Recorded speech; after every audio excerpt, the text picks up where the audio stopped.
제가 항공 장교로 34단에 근무할 때입니다. 장준익 사단장님이 우리 항공대를 시찰하러 오셨습니다. 그래서 브리핑을 마치고 이제 가실 때 장교들이 이제 도의를 하고 서 있는데 그 사단장님이 제 앞으로 오셔가지고 저를 알아보시는 겁니다. 그래서 어디서 만난 적이 없냐고, 어디서 근무했냐고 물으셨어요. 그래서 저는 뭐 도저히 생각이 나지 않았습니다. 그래서 한참 후에 생각해 보니까 제가 그분이 대령이었을 때 99 연안에 제가 소속돼 있었는데 잠깐 뵀던 적이 있어요. 야, 이거 장군이 되는 사람들은 사람은 잘 기억하구나. 그렇게까지 제가 생각했었는데 그 장군이 일개 장병을 기억해 준다는 것이 기쁘더라고요. 하물며 하나님께서 우리 한 사람 한 사람을 영원 불변히 사랑해 주신다는 것을 알 때 이 험한 세상을 살아가는 우리지만 큰 힘을 받는 것입니다. 사람은 생후 2세 혹은 5세가 될 때까지 자기를 사랑하는 어머니나 돌봐주는 사람이 눈을 마주치며 빛으로, 눈빛으로, 그 몸으로, 막 에너지로 사랑해 주는 것을 느끼면, 야, 내가 이 세상에 정말 귀하구나, 내가 잘 태어났구나, 내가 정말 존귀한 사람이구나, 이 말은 못하더라도 깨닫는다고 그래요.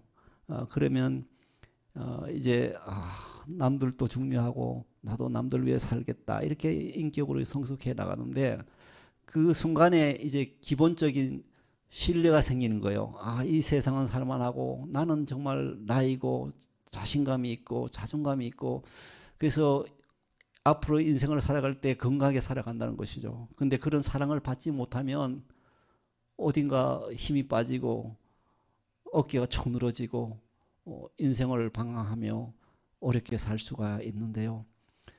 가끔 제가 학생을 가르치면서도 보면 자기를 낳은 지 3일 만에 어머니가 돌아가신 분도 있고, 또 6개월 만에 어머님은 부득이하게 자기를 버리고 다른 데로 떠났어야만 하는 그런 경우도 보았습니다. 그래서 자녀들이 방황하고 어떻게 그 험한 세상을 이렇게 살아가는가 이렇게 보니까 그런 때라도 하나님께서 찾아오셔가지고 내가 너와 함께 있다, 내가 너를 사랑한다, 직접 만나 주실 때 힘을 얻고 치유 변화되는 걸 봤어요. 밝게 살아가는 것을 보았습니다. 그와 같은 인생도 자신을 버리지 않고 세상 끝날까지도 내가 너와 항상 함께 하리라 하시는 주님을 만나면 도움을 얻고 기쁨이 넘칩니다. 하나님은 여러분과 저를 향해 오늘 내가 너를 내 손바닥에 새겼고 라고 말씀하십니다. 우리를 그의 양 손바닥에 새긴 하나님은 그 변함없이 우리를 사랑하셔요. 그리고 참된 위로와 힘을 우리에게 주시는 것입니다. 그의 손바닥에 새겨진 우리의 이름, 그 손바닥은 우리를 위해 죽으신 예수님의 못자국이 있는 손바닥이십니다. 그래서 우리 구주 예수 그리스도를 통해 우리는 영원한 생명을 누리게 되었습니다. 그러므로 오늘 읽은 13절에 우리는 외칩니다. 하늘이여 노래하라, 땅이여 기뻐하라, 산들아 즐거이 노래하라. 여호와께서 그의 백성을 위로하셨은즉 그의 고난당한 자를 긍휼히 여기실 것입니다. 여기서 위로란 것은 우리 구주 예수 그리스도의 죽음을 통해 죄인을 위해서 대신 죽어주신 그리스도를 통해 우리의 모든 죄를 탕감해 주신 것이라고 할 수 있습니다. 또 우리 하나님의 위로 가운데서 포로된 자가 자유를 찾고 몸이 아픈 것이 낫고 눌린 자가 자유롭게 되고 흑암에서 그의 기이한 빛에 들어가고 사망에서 영원한 생명으로 옮겨가는 것도 하나님의 놀라운 위로이십니다. 또 우리 교회가 부흥되고 천국이 확장되어 가는 것도 주님의 위로하심이 있는 것입니다. 그런데 고난의 풀무에서 우리를 단련하신 하나님은 자신의 백성들이 죄를 지어 사망의 길로 계속 치닫기를 원하지 않으십니다. 그래서 잠시 멈추게 하세요. 잠시 그 죄악에서 돌이켜서 생명의 길로 가게 만드시기 위해서 하나님은 하나님의 백성들이 바벨론 포로로 가는 것을 작정하셨습니다. 또 하나님은 자신들을 이렇게 살리기 위해서 도와주시는 것이지만 그 하나님의 백성들은 하나님이 우리를 진짜 돌보시는 건가? 나 이런 고난도 있고 코비드에 오미크론에 또 내 삶에 이런저런 일들이 있고 위기가 있는데 하나님이 나를 돌보시기나 하시는가? 나를 잊으신 것은 아닐까? 나는 이렇게 몸도 아프고 나는 이렇게 힘든데 주님이 진짜 나를 도와주시는가 의심할 때가 있습니다. 또 하나님이 우리들을 죄와 한의 포로에서 영원히 버려 두시지나 않으실지 또 의심하고 불평하기도 합니다. 그래서 시편 11절에 그가 그의 마음에 이르기를 하나님이 잊으셨고 그의 얼굴을 가리셨으니 영원히 보지 아니하시리다 라고 하였습니다. 고난 속에서 미약한 사람은 주님께서 잊혀지고 주님으로부터 버림을 당했다고 잘못 생각하기 쉽습니다. 시험이 닥칠 때 고난의 파도가 우리의 영혼을 석권할 때 나의 하나님 나의 하나님 어찌하여 나를 버리셨나이까 라고 절규하기도 합니다. 이렇게 고통스러운 인생을 살아가는 자들에게 하나님은 오늘 명확히 대답하여 주십니다. 14절에 보시면 오직 시온이 이르기를 여호와께서 나를 버리시며 주께서 나를 잊으셨다 하였거니와 우리에게 구원의 약속이 있고 하나님이 도와주셨고 지금도 도와주시고 앞으로도 도와주시는데 그것을 계속 의심하는 사람들이 있습니다. 예레미야 애가 5장 20절에 보면 주께서 어찌하여 우리를 영원히 잊으시오며 우리를 이같이 오래 버리시나이까 라고 슬피 통곡했습니다. 이러한 불평에 하나님은 이사야서 40장 27절에 말씀하십니다. 야곱아 어찌하여 너가 말하며 이스라엘아 너가 이르기를 내 길은 여호와께 숨겨졌으며 내 송사는 내 하나님에게서 벗어난다 하느냐. 하나님은 이사야서 54장 7절에서 내가 잠시 너를 버렸으나 큰 긍휼로 너를 모을 것이요 라고 말씀하십니다. 그래서 오늘 말씀 15절에 보시면 여인이 어찌 그 젖먹는 자식을 잊겠으며 자기 태어서 난 아들을 긍휼히 여기지 아니했느냐. 그들은 혹시 잊을지라도 나는 너를 잊지 아니할 것이라. 나는 너를 잊지 아니할 것이라. 우매한 자, 무정한 자, 무자비한 자가 자식을 죽이는 경우가 간혹 있습니다. 그러나 그런 것은 찾아보기 힘든 거죠. 드문 것입니다. 여인이 어찌 그 젖먹는 자식을 잊겠느냐.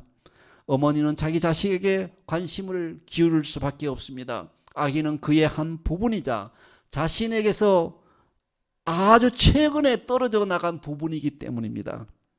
만약 어미가 자식을 잊어버린다 하자.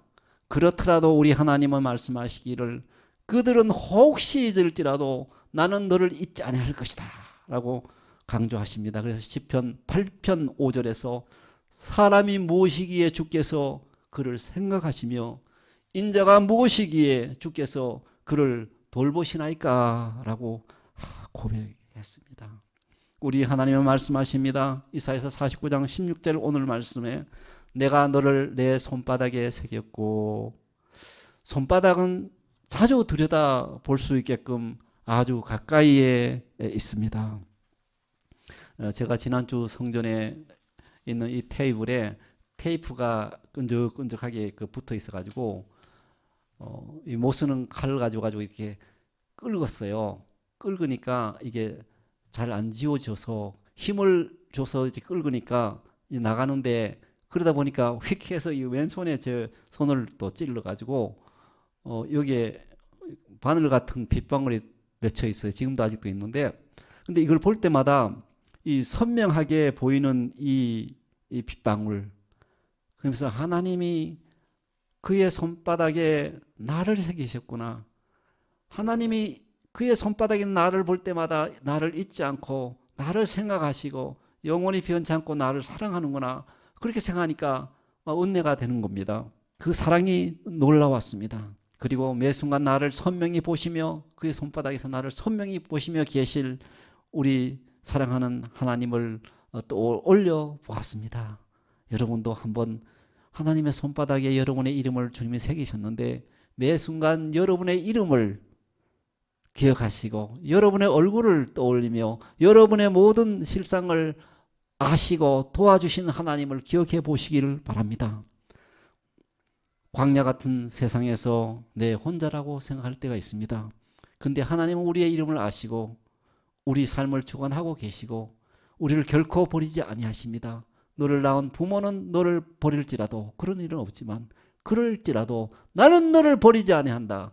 나는 너와 항상 함께한다. 세상 끝날까지도 너와 항상 함께하리라 약속하여 주셨습니다. 아우구스투 타브레이드라고 하는 영국 시인은 이렇게 표현했습니다. 그의 손바닥에 있는 내 이름 영원도 지우지 않으리. Eternity will not erase. 그의 마음에 전도금으로 그것은 남으리. 지울 수 없는 은혜의 표들 안에서 라고 했습니다. 하나님의 손바닥에 새겨진 내 이름을 생각할 때 우리를 향한 하나님의 목적도 우리가 알게 됩니다. 한편 하나님은 우리를 그의 손바닥에 새기셨고 또 항상 생각하시는데 반대로 생각해 봅시다. 우리는 하나님을 얼마나 생각합니까? 하나님은 우리를 버리지 아니하십니다. 우리를 변치 않고 사랑해 주십니다. 그런즉 너의 성벽이 항상 내 앞에 있나니라고 16절에 말씀하셨습니다. 이는 바벨론의 침략으로 무너진 성벽을 생각하시며 그 비참한 상태를 두시고 하신 말씀이죠. 성벽은 사람의 생활에서 보호벽을 뜻합니다. 따라서 이 말은 주님께서는 성도의 어려운 생활의 실상을 기억하고 계시다는 것입니다. 사람들의 시점에는 성벽이 허물어져 있다고 보입니다. 그러나 하나님의 눈에는 그것은 여전히 옛 모습 그대로 있다는 것입니다. 혹 십자가를 지는 고통이 있다 해도 왜냐하면 옛 모습 그대로 있다는 것은 하나님은 전능하신 하나님 때문에 그것을 다 회복시켜 주세요. 다 보호해서 안전하게 결국은 승리하게 해주시고 잘되게 해주시는 것입니다. 혹 십자가를 지는 고통이 있다 해도 하나님은 우리의 뼈 하나도 꺾이지 않게 지켜 보호해 주십니다. 혹 사랑하는 자를 잃었다 하더라도 부활이요 생명인 그리스도 안에서는 죽은 자도 영원히 살아납니다. 너의 성벽이 항상 내 앞에 있나니 라는 표현은 하나님의 우리를 향해서 시선을 떼지 않고 돌보신다는 것입니다. 토미 워커라는 분을 여러분 들어보셨는지요? 이분은 내 이름 아시죠? 라는 노래를 지어서 이 교회에서 많이 불린 찬송이 되었습니다. 그가 셰퍼드 대학교에서 저와 함께 교수 생활을 하면서 어느 날 점심시간인가 그 노래가 어떻게 나왔는지 저에게 말씀해 주시더라고요. 하루는 저 가난한 필리핀 같은 나라의 고아원에 가서 어느 아이의 이름을 불러주었습니다. 그 아이가 기쁘게 반응하고는 나가서 이제 놀았습니다. 그 다음에 놀다가 또 와가지고 아저씨 내 이름 뭐죠? 그렇게 묻는 거예요. 그럼 또 이름 말해주면 기쁘게 또 나가서 놀다가 또 와서 아저씨 제 이름이 뭐예요? 제 이름 아세요? 떠날 때까지 그렇게 물으니까 이 토미가 갑자기 영감을 받은 거예요. 하나님 내 이름 아시죠? 그 찬송을 지었던 것입니다. 그 찬송은 이렇게 시작해요. 나를 지으신 주님 내 안에 계셔. 처음부터 내 삶은 그의 손에 있었죠. 내 이름 아시죠? 내 모든 생각도 내 흐르는 눈물 그가 닦으시죠. 그는 내 아버지, 난 그의 소유. 내가 어딜 가든지 날 떠나지 않죠. 내 이름 아시죠? 내 모든 생각도 아바라 부를 때 그가 들으시죠. 성경에 보면 시편 기자는 나는 가난하고 부족하되 여호와께서 나를 생각하시도다라고 고백하였습니다. 우리를 향한 하나님의 사랑은 영원 불변합니다. 우리는 그의 것입니다. 그가 우리를 소유하고 계십니다. 우리에게 어떤 문제가 있고 질병이 있고 위기가 있고 어떤 아픔이 있든지 하나님은 다 아시고 도와주시고 우리를 결국은 온전케 하여 주시는 것입니다. 오늘 인터넷을 잠깐 보다 보니까 어떤 자매가 병원에 가니 의사가 자기 뇌에 혹이 생겼다는 겁니다. 얼마나 젊은 여성이 걱정이 많았겠어요. 근데 나는 하나님의 것, 하나님이 나를 늘 돌보신다는 것을 생각할 때 나는 하나님을 의뢰하고 하나님을 찬양합니다라고 고백한 댓글을 보았습니다. 버림받은 존재와 같이 소망이 없어 보이던 우리들을 주님께서는 변함없는 사랑과 긍휼을 베풀어 주십니다. 또 우리 교회를 통해서도 주님의 복음의 빛을 찬란히 비추게 하며 하나님의 왕국을 확장해 나가심을 믿습니다. 우리를 지으셨고 구원해 주셨고 지명하여 불러주신 하나님을 기뻐하지 않을 수가 없습니다. 저는 태어날 때 길가에서 태어나가지고 어머님이 산동을 겪을 때 아버지가 시골에 어디 이웃집에 놀러 가셨 아버지 찾으러 가다가 길 옆에서 태어났다고 사람들이 저를 오길이라고 불렀어요. 근데 이 길이란 것을 어제 보니 히브리 발음의 길이란 것은 크게 기뻐하다라는 뜻이에요. 하나님이 날 보고 크게 기뻐하라 이렇게 지으셨나 보다. 생각해보면 우리 하나님의 자녀들은 모두 크게 하나님을 기뻐하며 살게 되어 있어요. 하나님을 크게 기뻐하는 것이 우리 천성에 맞아요. 옛날 시골에 펌프가 있잖아요. 물 이렇게 올리면 물이 안 올라올 때 물을 이렇게 한 조각 이렇게 부으면 그리고 이렇게 하면은 막 지하수가 펑펑 올라오잖아요. 주님을 기뻐할 때 그게 우리 천성에도 맞아서 우리 영혼 깊은 곳에서 기쁨이 샘이 활활활 솟아나는 것입니다. 주님을 기뻐해야 돼요. 기쁨은 우리로 생생히 살아있게 하고 기쁨은 우리로 하나님의 영광을 나타내게 합니다. 여러분, 그래서 우리는 하나님의 영광의 찬송이 됩니다. 머리부터 발끝까지 할렐루야가 되어서 매일매일 우리 주 구주 하나님을 찬양하며 살아갑시다.